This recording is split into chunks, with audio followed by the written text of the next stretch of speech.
सास का घूंघट पार्ट 2। पिछले अंक में हमने देखा कि देविका अपने ससुराल में हर गलत बात का विरोध करती, तो उसकी वजह से देविका पर उसके ससुराल वाले बहुत अत्याचार करने लगे। एक दिन देविका ने सचिन से कहा, सचिन, मैं तुम्हारे घर में नहीं रह सकती, तुम मुझे आज ही मेरे घर शहर भेज दो, मैं अपने मम्मी पापा के पास रहूंगी। क्यों देविका, तुम शहर क्यों जाना चाहती हो? यहाँ तुम्हें किस बात की परेशानी है? किस बात की परेशानी नहीं है सचिन, तुम्हारे घर के आदमी औरतों के साथ जानवरों जैसा व्यवहार करते हैं, मैं ऐसे माहौल में नहीं रह सकती। देखो देविका, तुम्हें यहीं रहना होगा। तुम्हारी शादी मुझसे हो गई है, अब मैं तुम्हारा पति हूँ और यही तुम्हारा घर है। अच्छा, तो तुम्हें याद है कि मैं तुम्हारी पत्नी हूँ? जब तुम्हारे पिताजी और चाचा जी मुझे एक एक हफ्ते के लिए कमरे में बंद कर देते हैं, तब तुम्हें क्यों याद नहीं आता कि जो औरत कमरे में बंद है वो तुम्हारी पत्नी है? जब तुम्हारे जीजाजी और भाई मुझसे बदतमीजी से बात करते हैं, मुझे खाने के लिए कुछ नहीं देते, तब भी तुम्हें याद नहीं आता कि मैं तुम्हारी पत्नी हूँ? देखो देविका, तुम बेकार की बातें मत करो। तुम यहाँ ढंग से रहोगी, सबकी बात मानोगी, तो कोई तुम्हें कुछ नहीं कहेगा। इस तरह जानवर की तरह रहना, ढंग से रहना है तो सॉरी सचिन, मैं नहीं रह सकती, मैं आज ही अपने घर जाऊंगी। ये बोलकर देविका अपना सामान पैक कर लेती है और घर से जाने लगती है। सचिन भी उसके पीछे पीछे चलता है और उसे समझाने की कोशिश करता है। जब ये सब जोगिंदर ने देखा तो बोल पड़ा, बहू, यह सब क्या हो रहा है? कहाँ जा रही हो? सचिन, बताओ अपने पिताजी को कि कहाँ जा रही हूँ मैं। तुम्हें शर्म नहीं आती अपने पति का नाम लेते हुए? मैं अपने पति का नाम ले रही हूँ, इसमें आपको क्या परेशानी है? आपका नाम तो नहीं ले रही हूँ ना? देविका, ये किस तरह से बात कर रही हो तुम पिताजी से? जिस तरह से करनी चाहिए उस तरह से कर रही हूँ बात। इससे अच्छी तरह से मैं तुम्हारे घर के किसी भी आदमी से बात नहीं कर सकती। तीनों की बात सुनकर घर के बाकी लोग भी वहां आ जाते हैं। तभी जोगिंदर कहता है, हमारे घर की औरतें अपने मर्दों का नाम नहीं लेती। तुम्हारे शहर में होता होगा, लेकिन हमारे यहाँ पर ऐसा कुछ नहीं होता। बहू, सचिन तुम्हारा पति है, तुम उसका नाम मत लिया करो। तुम अपने पति का नाम लेने की जगह ए जी, ओ जी, सुनो जी कहा करो। पति ना परमेश्वर होता है। तो परमेश्वर का तो हम नाम लेते हैं। क्यों माँ जी, क्या आप अपने इष्ट देव का नाम नहीं लेती? माँ जी, ये सब इन पुरुषों के बनाए तौर तरीके हैं, औरतों को दबाने के लिए।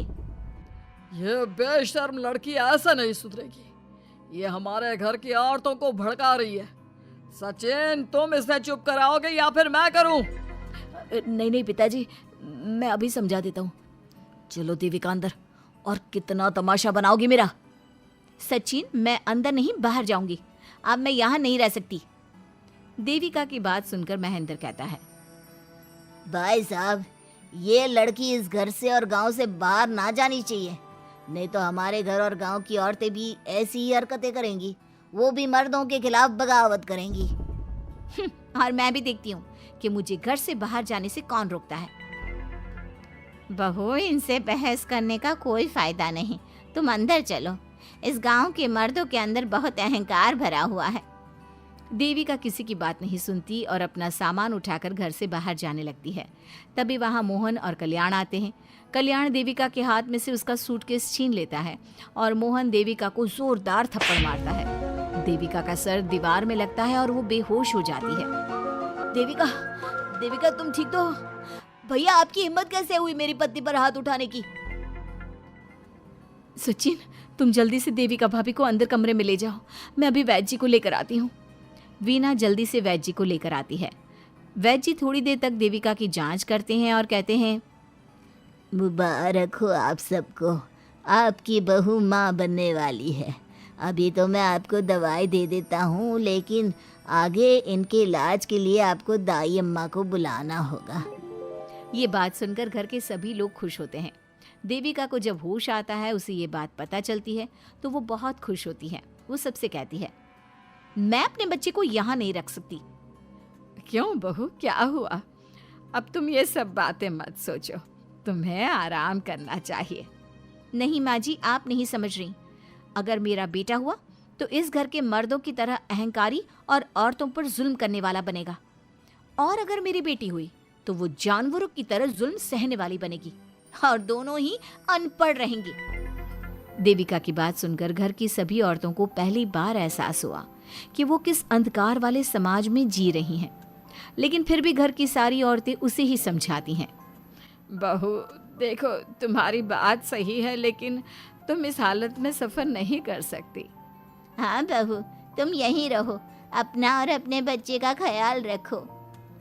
देखो ना देविका भाभी, हमें बिल्कुल भी पढ़ना लिखना नहीं आता, अपना नाम भी नहीं लिख पाते, तो आप मुझे थोड़ा पढ़ा दीजिए ना।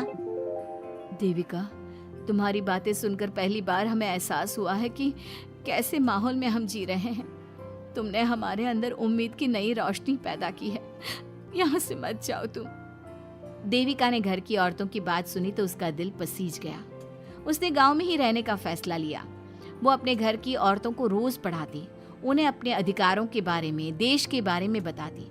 इसी तरह कई दिन बीत गए और एक दिन सुजाता ने सचिन से कहा, सचिन, देविका की तबीयत ठीक नहीं, तुम जल्दी जाकर दाई अम्मा को बुला लाओ ना। भाभी, दाई अम्मा क्या कर लेंगी? आप किसी डॉक्टर को बुला लो, मेरी तबीयत ठीक नहीं है। देविका, गांव के लोग डॉक्टर पर भरोसा नहीं करते। दाई अम्मा बरसों से ये काम कर रही है, वो तुम्हें ठीक कर देगी। सचिन, तुम्हारे घर वाले अनपढ़ हैं, तुम तो पढ़े लिखे हो ना, देख नहीं रहे मेरी हालत क्या हो रही है। तभी तो बोल रहा हूँ, समय बर्बाद मत करो, मैं अभी आता हूँ। सचिन दाई अम्मा को बुलाकर ले आता है। दाई अम्मा घरेलू नुस्खों से देविका का इलाज तो कर देती है। कुछ समय के लिए उसकी हालत भी स्थिर हो जाती है, लेकिन वो पूरी तरह से ठीक नहीं होती। फिर देविका सचिन से कहती है, सचिन, मुझे समझ में नहीं आ रहा तुम मुझे डॉक्टर के पास क्यों नहीं ले जा रहे। मैं माँ बनने वाली हूँ और मुझे ये भी नहीं पता कि मेरा हेमोग्लोबिन कितना है। दाई अम्मा कर रही है ना तुम्हारा इलाज। लेकिन दाई अम्मा को कुछ समझ में ही नहीं आ रहा कि मेरे साथ क्या हो रहा है। अगर देखो तुम मुझे नहीं लेकर गए ना तो मैं खुद ही चली जाऊंगी। अगले दिन देविका की तबीयत दोबारा बिगड़ जाती है और दाई अम्मा के किसी भी नुस्खे से वो ठीक नहीं हो रही थी। देविका ने सारी हिम्मत जुटाई और वो अकेली ही डॉक्टर के पास जाने लगी। उसे देखकर मोहन कहता है, बहू, इस हालत में कहाँ जा रही हो? आप लोगों के भरोसे रही ना तो आप लोग मुझे मार ही डालोगे। डॉक्टर के पास जा रही हूँ मैं। बहू, तेरा दिमाग तो ठिकाने पर है। हमारे घर की औरतें मर्दों से इलाज नहीं कराती। हे भगवान, इन जाहिल लोगों को मैं कैसे समझाऊं? डॉक्टर औरतें भी होती हैं। बहू, तो हमें पागल मत बना, हमने तो कभी कोई महिला डॉक्टर नहीं देखी। तू झूठ बोलकर निकलना चाहती है ना? इस गांव की सरहद से आप लोग कभी बाहर नहीं गए ना, इसलिए आप लोगों को नहीं पता कि महिलाएं डॉक्टर के अलावा क्या क्या है। ए लड़की, तुझसे तमीज से बात कर रहे हैं तो तू ज्यादा हवा में मत उड़। बोला ना एक बार, चल अंदर जा। चाचा जी, मैं अंदर नहीं जाऊंगी, डॉक्टर के पास जाऊंगी। मेरा इलाज सिर्फ डॉक्टर ही कर सकता है। ये बोलकर देविका घर से निकल रही थी कि तभी जोगिंदर ने उसे कमरे में ले जाकर बेड पर जोर से धक्का दे दिया, जिसकी वजह से देविका के पेट में चोट लग गई और वो दर्द की वजह से जोर जोर से चिल्लाने लगी। ये देखकर घर की सारी औरतें देविका को संभालने लगी। देविका, हिम्मत रखो, सब ठीक हो जाएगा। देविका भाभी, आप ठीक हो ना? माँ, कुछ करिए ना, भाभी की तबीयत बहुत खराब हो रही है। लेकिन मैं क्या कर सकती हूँ? भाभी, कुछ तो करो, कहीं बहू को कुछ हो ना जाए। उधर जोगिंदर मेन गेट पर बड़ा सा ताला लगा देता है और कहता है, आज के बाद इस घर से कोई भी औरत बाहर नहीं निकलेगी। देविका का बच्चा भी इसी घर में होगा, ये जिंदा रहे या मर जाए। जोगिंदर की बात सुनकर सभी औरतें बाहर आती हैं। जब विमला को इस बात का एहसास हो जाता है कि जोगिंदर देविका को डॉक्टर के पास किसी कीमत पर नहीं जाने देगा, तब विमला पहली बार अपना घूंघट उठाकर तेज आवाज में कहती है, मैं भी देखती हूँ देविका को डॉक्टर के पास जाने से कौन रोकता है। आज देविका डॉक्टर के पास जाकर रहेगी। देविका की सास का घूंघट आखिरकार उतर ही गया।